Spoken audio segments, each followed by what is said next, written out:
G'day everyone, it's me, the anti-theocrat. Now, I've been working towards putting something together, but I had so much information sitting on my desktop, I was having trouble putting it together in any kind of format. And I know if you've been watching my videos, which few people have at this point, that sometimes I just can't get my timelines right, and that's because there's so much damn crossover in these things. So, I had things like this up. By the way, at the time I had this up, for this year it was 7 women, 5 children and 5 men, so you know, we're still pretty much of a muchness. We had a bit of a spike at the end of the year around Christmas with the women, but otherwise it was pretty close all year round last year. And of the 18 children, most were killed by women. Then there was this one, this meme that came up, as you can see. 2 different cases. One was killed by the mother, one was killed by the father. The recent one, the Baxters, was a memorial, a service was held in Parliament, but for the McLeods, nothing, absolutely bloody nothing. It just seemed to vanish from the media, because Mum did it. What else have we got? Yeah, see, I was looking up the Australian Institute of Criminology here with its studies. I've got that open as a PDF, and all these tabs are related in some way to this idea. What have I got? Why not have a look? Why do men kill their families? Mothers murdering their children is on the increase, while fathers is on the decline. Then the Filicide one. Why are men so desperate to think domestic violence isn't a male problem? Yeah, it's an old one, but it sort of fitted into where I was going with what I was doing. Are we right to assume that women perpetrate domestic violence in self-defense? And the answer is straight up no. But yes, as you can see, there's a whole range of things I was going through in order to put something together. But I have to give a big hurrah to someone who's actually managed to put this together quite well in an article which I'm just going to read to you. I don't think there's much I can do to comment, and we'll see how we go. This is by Jasmine Newman. I don't know who the Big Smoke are. I don't care what the source is if the information is good, so I don't give a shit if you think they're left-wing or right-wing. It is not important because the article itself is very good. The uncomfortable truth about filicide. For those of you who don't know, filicide is when a parent kills their child, or a parent representative, so a parent or a carer. While the horrific end of the Clark family shocked the nation, see meme earlier. I will try and... No, I'm not going to bring that up for you, too bad. Yeah, the meme earlier of the 2 families. The one where the father recently killed his children, that's the story we're looking at there. The Clark family shocked the nation. I believe a deeper look into filicide should be part of the conversation moving forward. Agreed. Last week we witnessed another despicable act of domestic homicide when Rowan Baxter made the unfathomable decision to murder his wife, Hannah Clark, and the couple's 3 children. And it is truly unfathomable. Fathomable. No rational thinking person could even imagine doing such a thing, and yet it seems premeditated. It reminds me of a similar incident in 2019 when Charmaine McLeod drove her 4 children to their death north of Hervey Bay in Queensland. All 4 children and their mother died as her car collided head-on with an oncoming truck. A note was found. It had been thrown from the vehicle prior to the impact. The note suggested that this was a deliberate act, by the way. For most of us, the idea of a parent who would commit filicide brings deep emotions, emotions of sheer disbelief and even rage. No person who could do that should call themselves a parent. But we've seen this before. By the way, I fully stand by this statement. As a parent, as an at-home father, I just couldn't imagine being in this situation. I don't know what my trigger would be. For me, this is unfathomable. It is not something I can imagine a sane person doing. But we've seen this before. One of the most notable and despicable acts of family violence related to court orders occurred when Arthur Freeman brutally murdered his daughter, Darcy, by throwing her off the Westgate Bridge in Melbourne. The 4-year-old was supposed to be taken to school by her father that morning. Seemingly angry at court orders reducing his time with the child, he made the unfathomable decision to murder her. 4 years prior, Robert Farquharson? Yeah, okay, I'll go with that. Was driving his children back to their mother after a court order assessing... I'll start that again. 4 years prior, Robert Farquharson was driving his children back to their mother after a court-ordered access visit on Father's Day, 2005. Instead of returning them home, Farquharson drove the vehicle at speed into a dam. When he got out of the vehicle, leaving the children to drown. There are obvious similarities in all of these cases. And there's another thing notable in these cases. These are mainly men who seem to be having problems with the relationships, with limited access to their children. In the case of the one woman, she had custody of her children. So there's something going on here with men breaking due to the family court stretching them. But the women who are given custody don't seem to be coping with that custody at all. Or, well, not coping with it overly well. There's an obvious problem here, which is two sides of the coin. God, this is hard to put together. The women who have the kids are not coping. The men who are not being allowed to see their kids are not coping. Can't there be a middle ground? There are obvious similarities in these cases. A parent has made an otherwise unthinkable decision to murder their children in an act of filicide. In each of these cases, there were unresolved issues regarding caring for the children after a relationship breakdown. In the tragic case of the Clark family, Detective Mark Thompson was asked to stand down due to his comments that a full investigation was required. Now, I'm going to skip ahead and read you that quote because it is important. I sincerely hope there will be an inquest into the deaths of Hannah Clark and her children. We must examine all aspects of these terrible acts of violence. Does this sound like victim blaming to anyone? Does this sound like he's saying Hannah Clark caused this? Or is he saying we need to find out what the trigger is for this to have happened to her?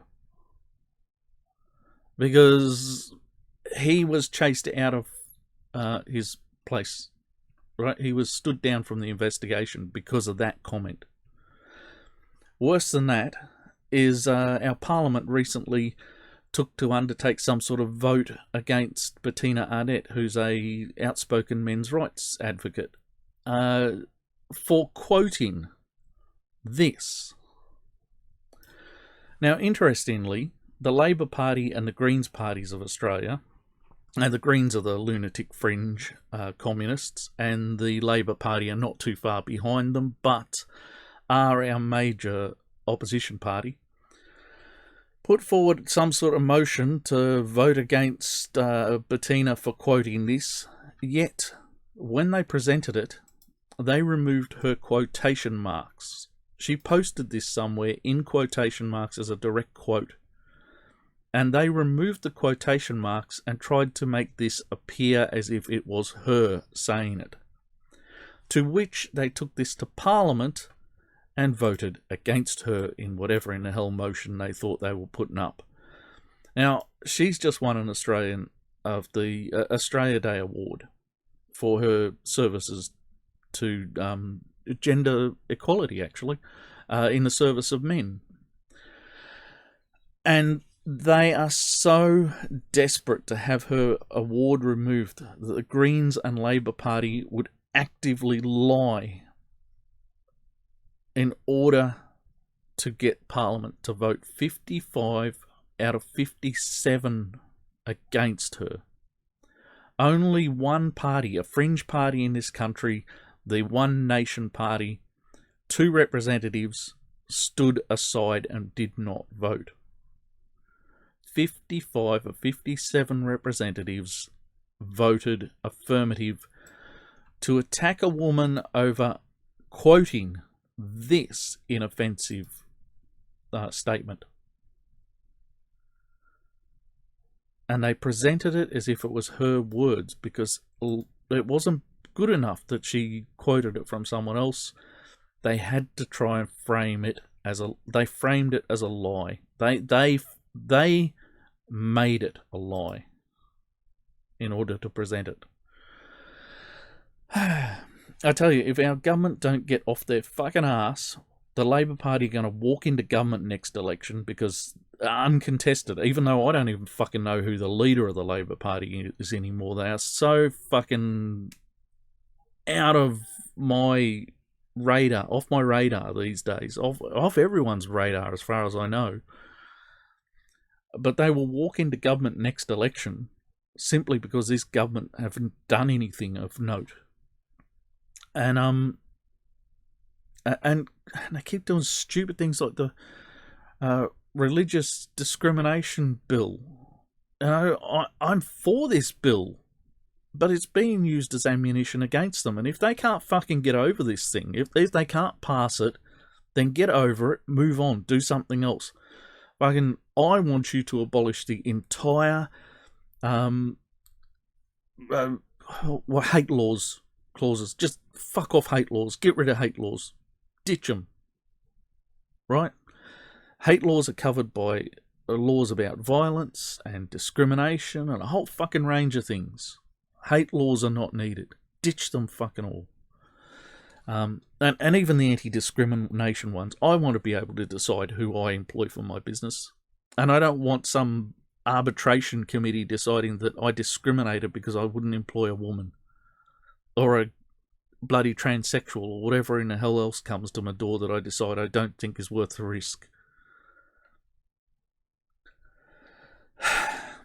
All right, moving on, because this is a good article and I have to read it. We all know this can only be the fault of one person, of the person who did it. Yet when Charmaine McLeod killed her children, those same advocates came quickly to her defence, some attempting to make claims that she'd been driven to the act through desperation, as Charmaine claimed she was a victim of domestic violence in a Facebook post. Now, doesn't this sound like that? Doesn't it sound like the Twitterati took to the investigation of this case and trying to make excuses? And when a police officer says he's going to do his job and hopes for an inquest so that they can investigate why these things happen, that's not good enough. But here, it's okay when the Twitterati does it. Their father, James McLeod, told the Courier Mail that he separated from his partner in order to protect their children. I've always known she would do something like this to the kids. I've let judges know, I've let lawyers know, I've let DOCS, the Department of Children's Safety, know, I've let the police know. They've all turned a blind eye. This all could have been prevented if they did something. I've been telling them for years, he said. So, the Twitterati are very quick to make excuses. Yet James McLeod says he's been saying this would happen for years. If the police had gone ahead and investigated, maybe they would have found they were to some degree at fault. A bit like the current case in Tasmania, where a guy just got run over and killed by his ex. Now, she was on a restraining order. She'd breached that order many times. So finally she goes around to his house, runs him over, and what do they take her and charge her with? 4 counts of breaching her order. That's what she got charged with. She walked out of the fucking court yesterday, free. She killed the bastard.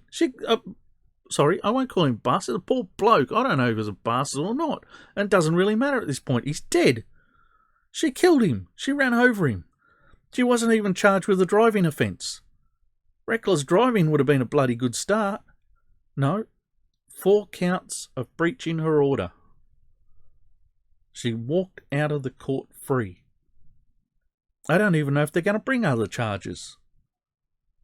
A guy's dead. It would strike me that the police need to fucking do their job and investigate.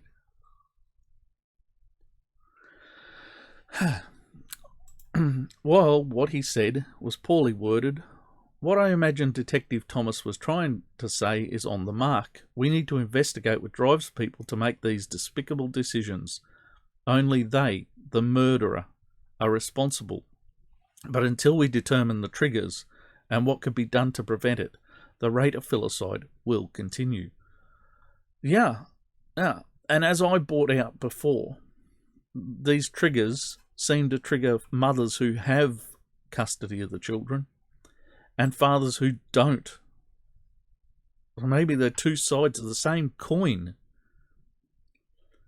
In a comprehensive 12-year study of filicide, the Australian Institute of Criminology revealed that 125 children were murdered by their biological mothers and 108 by their biological fathers.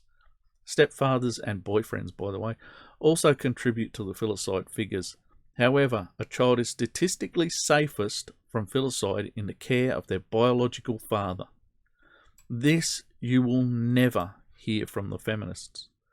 Even the ABS in their figures record this way. They only go back 10 years to try and show the shift is 51 to 49%, I think, favouring women on the 49%. And it ignores, right? Even this gives me issues because it ignores multiple offenders, right? A father who kills 4 children, a mother who kills 4 children, so forth. 125 children might only have been killed by 80 parents. And when you look at those things, right, in recent years we've had, yep, I've lost another one. Right, we've had these people.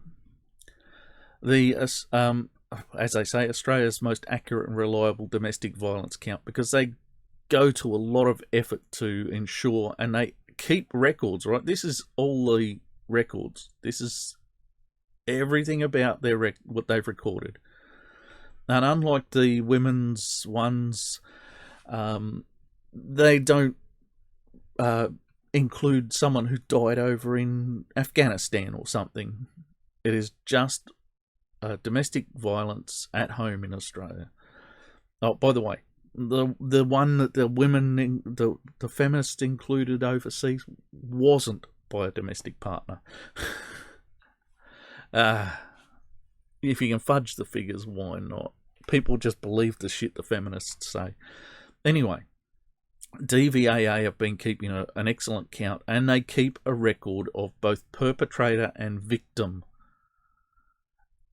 And through this, we know that men tend to kill, this and other places that this has been recorded, and it's very hard to find these things, that fathers tend to kill more children, meaning less fathers kill children, than mothers, who kill fewer children, but kill more often.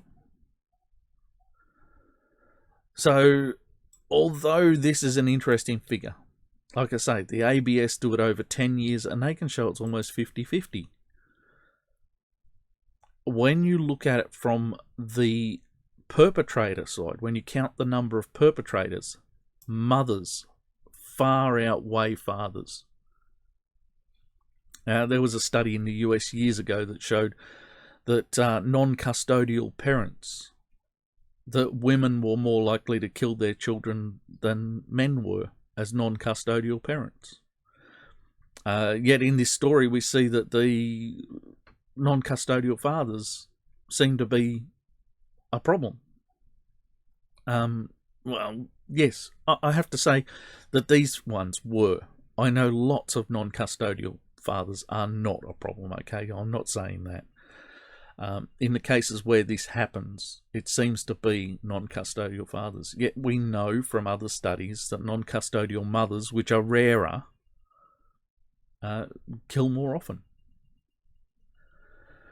Unfortunately, you won't see those figures stated too often. So, if we were to view filicide as a gendered problem, as we do with domestic violence, we would be looking at this as an issue of female violence. The reality is, in all cases mentioned here, the difficulty of family separation is present. According to research, separations were present in 76 of the cases. So, God. So what we can say is the family court is probably killing children. Can we say that? I'm going to say that. The family court, who decides the ways and means in which people separate and the division of labour around children, tend to favour women over men to a disgusting degree, especially in, well, this is Australia, and in this country that has been the case for a long time. Men, not only do men get custody less, but women are allowed to ignore the court orders without any prejudice from the court. So they will just, dad will show up at the door and say, you can't have them this weekend. And dad has to walk away with no kids. Because if he presses himself, he gets taken back to court and gets less time with his kids. And the mother, for not allowing the father to see the kids in his allotted time, well, it becomes a problem, doesn't it? And unfortunately, this is the sort of thing that's going on, and it is being fueled by our family courts. I can't say it's not. I'm going to say it is being fed by the family courts. The family courts are fueling this problem. If in 76% of cases separation was the issue, then the family court is probably not dealing well with separation. I sincerely hope there'll be an inquest in the deaths of Hannah Clark and her children. We must examine all aspects of these terrible acts of violence. Yet this week, the Western Australian coroner made the unfathomable decision to not hold an inquest into the brutal murder of the Cockman children in Margaret River. Exactly. We are supposed to be studying this shit, yet they're not going to have an inquest into the death of 4 children, a mother and a grandmother, by the grandfather who also killed himself. All 4 of the children, their mother, the grandmother, were murdered by the maternal grandfather who also killed himself. The mass murder was the single biggest gun violence since Port Arthur, which was a massive shooting in Port Arthur, obviously. It was the one that brought all our gun laws down to ridiculously tight standards, even though they weren't his guns. But yes, anyway. And was influenced by protracted matters in the West Australian family court. So yes, again, this was another one that was in the family courts. And at the end of it all, it had stretched the grandfather to the point where he killed the entire bloody family. The father was on the other side of the country. So whatever was going on there, the grandfather got fed up with it all and he just shot the whole bloody family. Again, the family courts. But what do we get? The coroner's words were, he doesn't think this is in the public interest. The fucking coroner doesn't think this is in the public interest. People are killing their kids. It's not in the public interest. Ridiculous.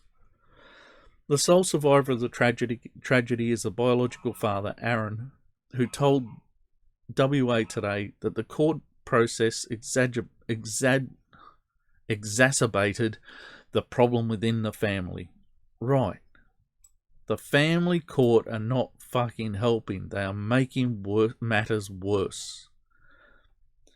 Separating families doesn't belong in courts. They need help, support, and much earlier, health-focused interventions.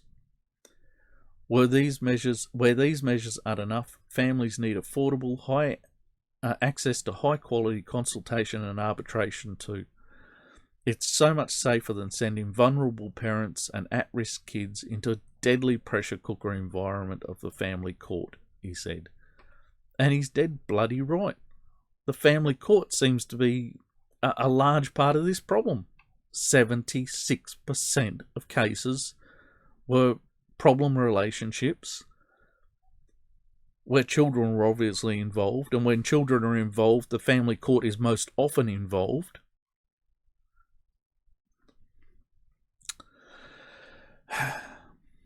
There have been some well-intentioned commentary regarding early intervention counselling for men experiencing relationship breakdown. Alright, explain that to the guy whose ex-missus just ran him over in Tasmania. That men need the counselling. Because I tell you what, I know that I've seen my mates with some fucking vicious harpy ex-girlfriends, and I've had my own.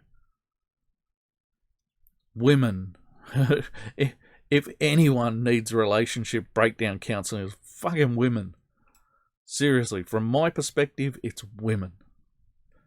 I don't think this is about counselling for men in relationship breakdowns. This is about allowing the men to see their children. To not have to spend the next 10 years paying for kids he doesn't get to see.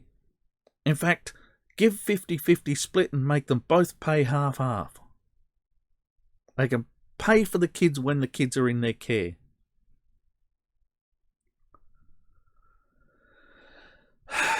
I know, it's all too fucking hard, isn't it? We can't do these things. It's just not right. We'd rather have kids dead than shared between households. Surely this would help in some cases. Certainly this would help in some cases. Yes, but it would probably help the guy in Tasmania from not being run over when his ex-missus ran him over. And I'm betting the women who kill their kids when they have them, they need the help. Let's face it, there's plenty of help for women. Why aren't they going and getting it? Certainly this would help in some cases. However, given the Australian Institute of Criminology's findings, I propose that this intervention and risk assessment needs to be uniform in nature. Exactly. It needs to be done for women as well. Probably more so. They killed more kids. They kill more frequently. Tragically, and as unthinkable as it is for most of us, parents, both mothers and fathers, and other carers, kill their children. Yes. Anyway, hats off to Jasmine Newman for this one, because it was so well written. It did put it together very nicely.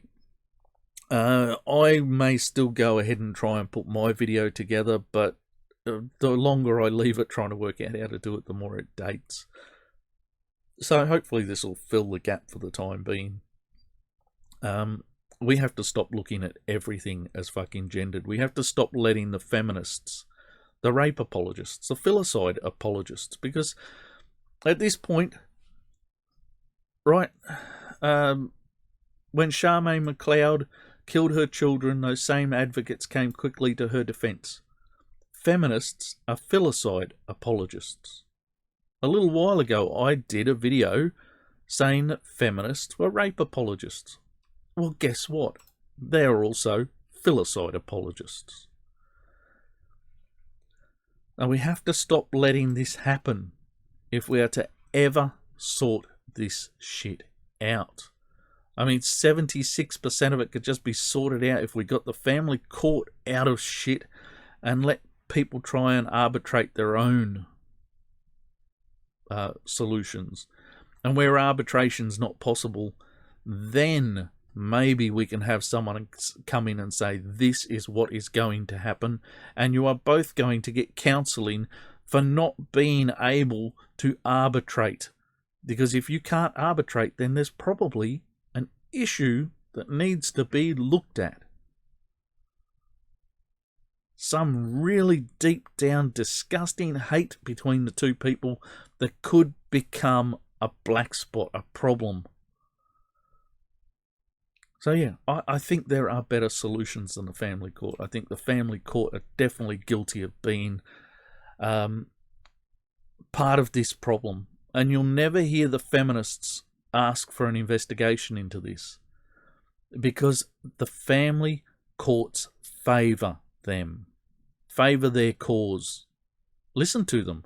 The Duluth model is buried in our family court law. And the Duluth model, for anyone who doesn't know, is pure feminist man-hate.